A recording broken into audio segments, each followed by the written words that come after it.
All right, hey everyone, welcome in. Today we're going to dive into something kind of amazing. You ready for this?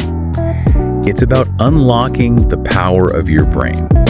Yeah, that's right, the one you've got right up there. It's like, seriously, think about it for a second. This thing, this brain of yours, is like the ultimate key to better habits, better decisions, just better everything, really, achieving what you're going for in life. It's interesting, for so long we kind of thought of the brain as this fixed thing, like once you hit a certain age, that's it, you're kind of stuck with what you've got. Right. Like you were either born good at math or tough luck, you're going to struggle with it forever. Yeah, exactly. But the thing is, what we know now from tons and tons of research is that your brain is way more flexible, way more adaptable than we ever thought. And that's where our deep dive begins today.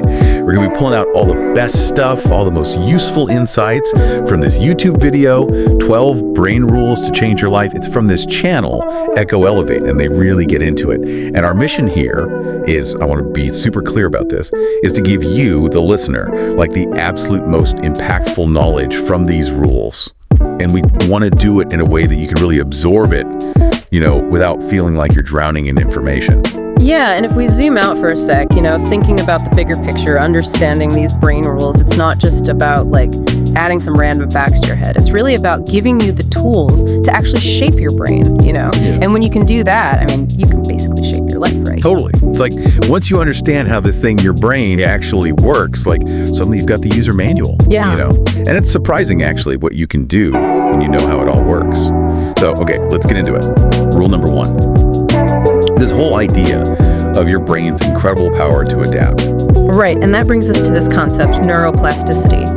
This word gets thrown around a lot, but basically what it means is your brain, it isn't just a static thing. It's not like some hardwired machine that can't change. Right, it's not like a computer chip or something. Exactly. It can actually change, physically change its structure and how it works by creating new connections between all those neurons in your head, and it does this your whole life.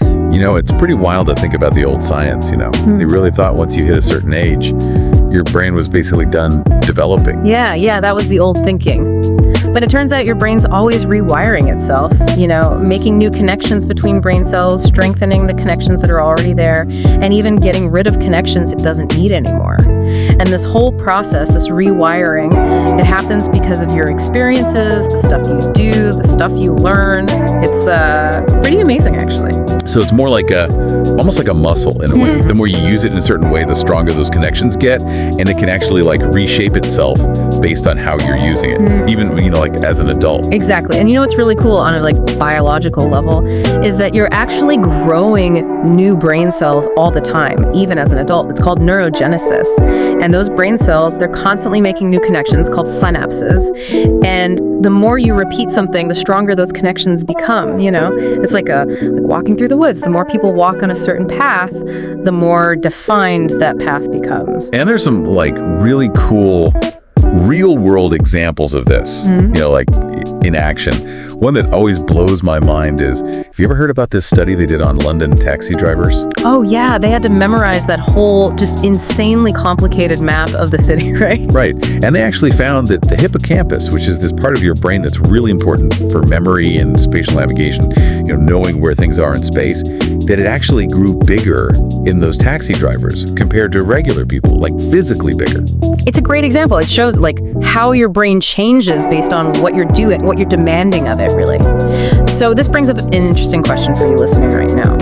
Think about those times you tell yourself, I'm just not good at this, or I'm not a math person, that kind of thing. Oh yeah, we all have those, right? Those little voices in our heads. Exactly, and those thoughts, most of the time, they're just the result of old neural pathways that are really strong, They're not necessarily true. It's not like some unchangeable fact about you.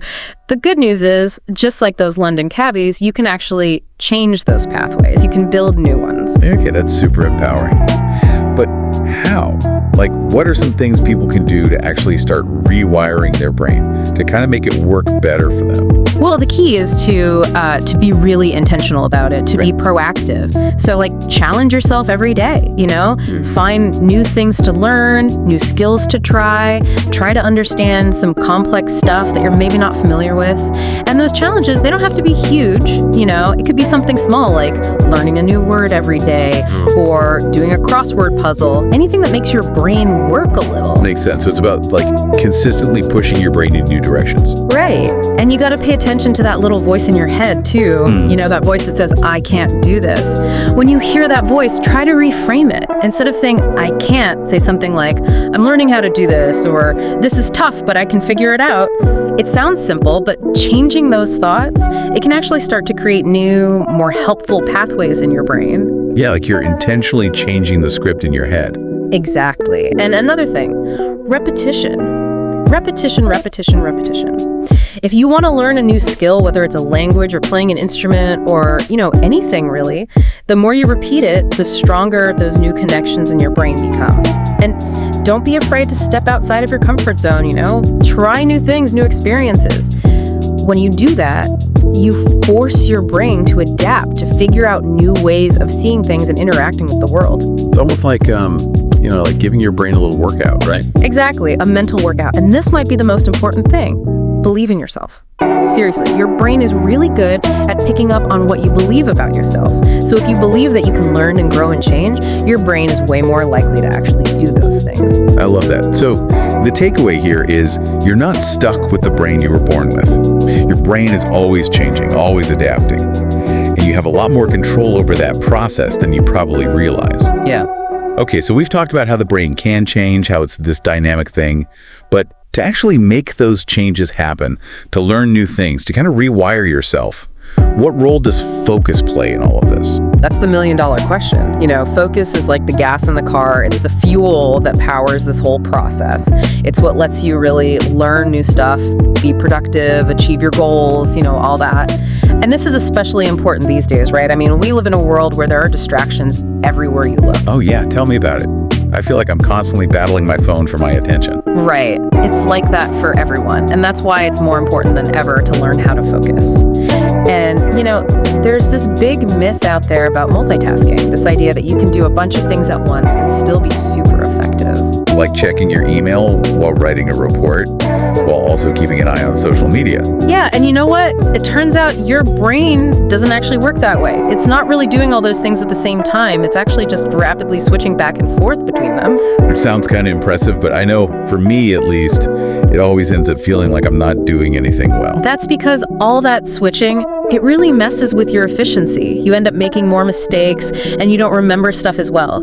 What you really want is the opposite of multitasking, You want deep, focused attention on one thing at a time. This is what people call flow, right? Yeah, exactly. Flow is that state where you're so absorbed in what you're doing that, everything else just kind of fades away. Time flies by, you're super productive, you're in the zone. Sounds pretty amazing. So how do we actually get into that state? Like, how do we cultivate that ability to focus? Well, there's this really important part of your brain called the reticular activating system, or RAS.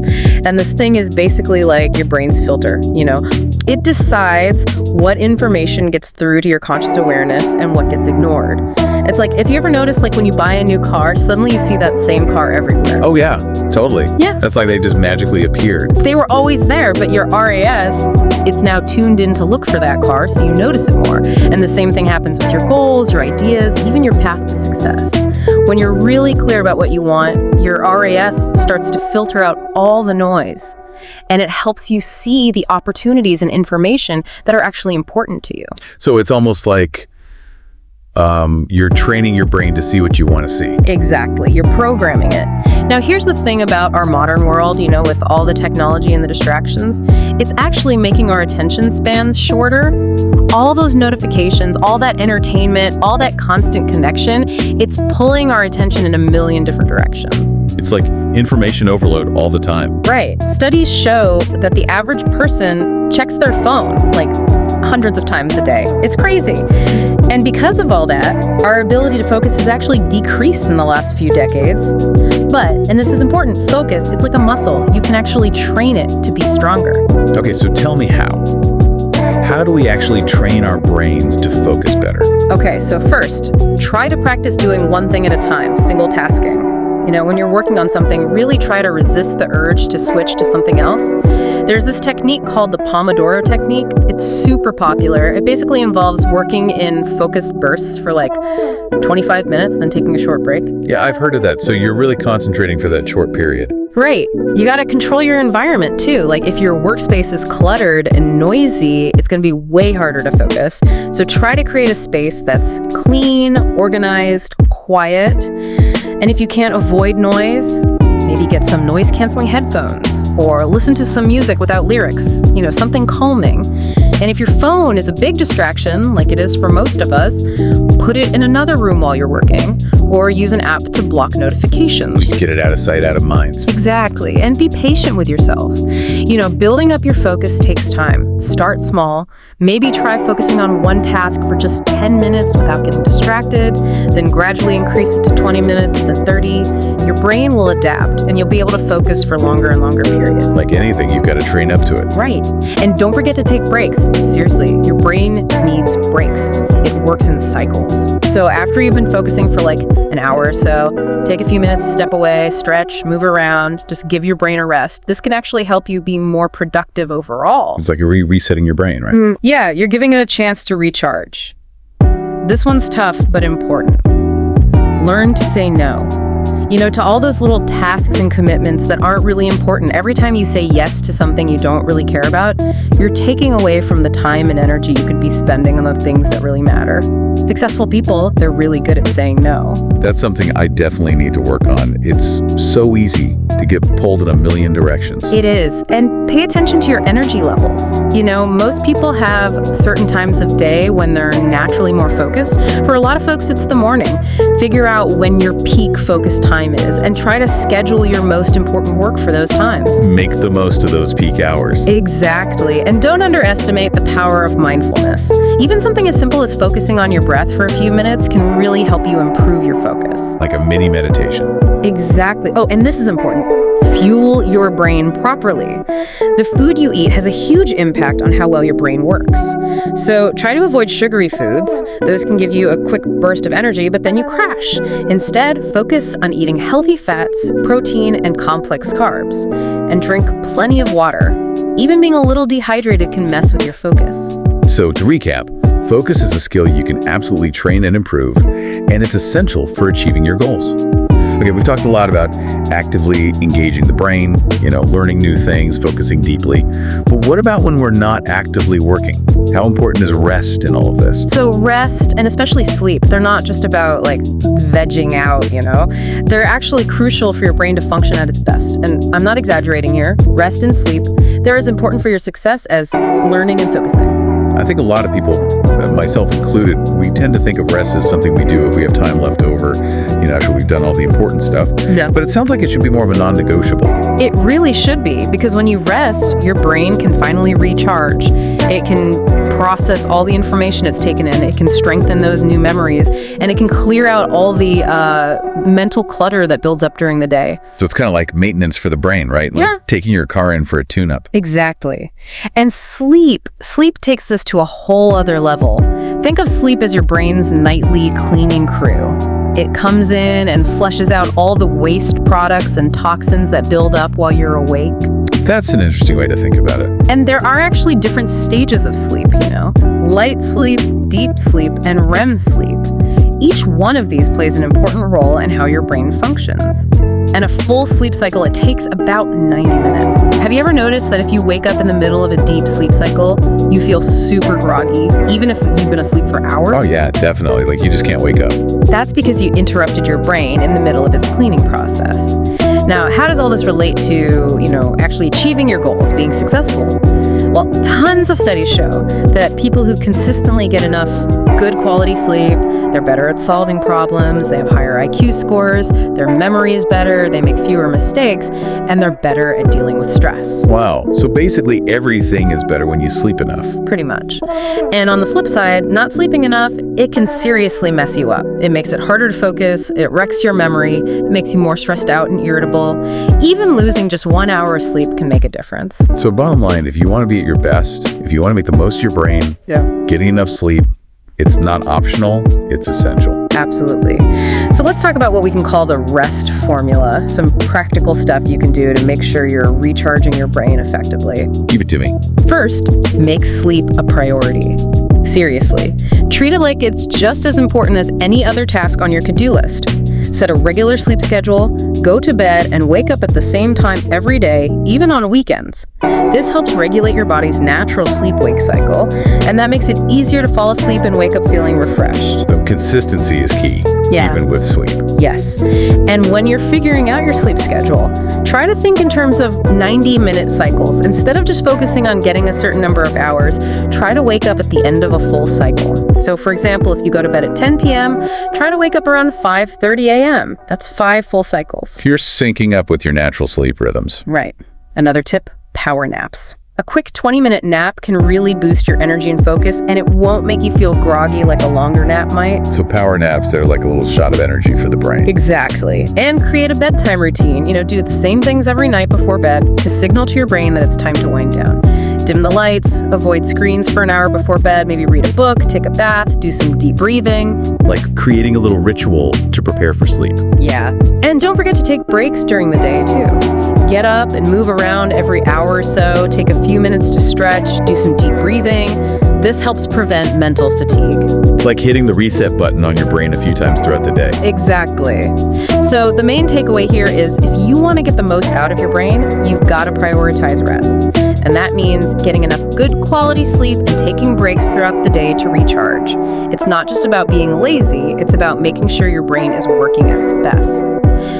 And speaking of things that help your brain work better, later on we're going to talk about the amazing connection between physical movement and your brain. All right, so to kind of wrap things up here, we've covered a lot in this deep dive. We started with this whole idea of neuroplasticity, the fact that your brain can actually change and adapt throughout your life. And we talked about how crucial it is to be able to focus, to really concentrate on one thing at a time, to make the most of that adaptability. And finally, we talked about the importance of rest, particularly sleep, and supporting both of those things. It's fascinating how interconnected all of these things really are. It's like a triangle. Neuroplasticity, focus, rest, they all work together. Absolutely. And keep in mind, this is just the beginning. We've only covered the first 3 brain rules from Echo Elevate. There are 9 more that we're going to explore in future episodes. I have a question for you listening right now. Think about it. What's one small change you could make, starting today or tomorrow, related to neuroplasticity, focus, or sleep? Just one small thing to kind of nudge yourself in the right direction. It could be something as simple as, setting a regular sleep schedule or taking a 5-minute break every hour to stretch and move around. And we encourage you to join us for our next deep dive as we explore the rest of these brain rules. We'll be talking about things like movement and brain health, the impact of stress, the importance of nutrition, emotions, habits, learning, creativity, and mindfulness. There's a lot to cover, and we can't wait to share it all with you. In the end, it all comes down to this. Understanding these brain rules, it's not just about acquiring knowledge, it's about empowering yourself. It's about taking control of your mind, understanding how this incredible organ works, and using that knowledge to achieve your goals, to live a better, more fulfilling life. Couldn't have said it better myself.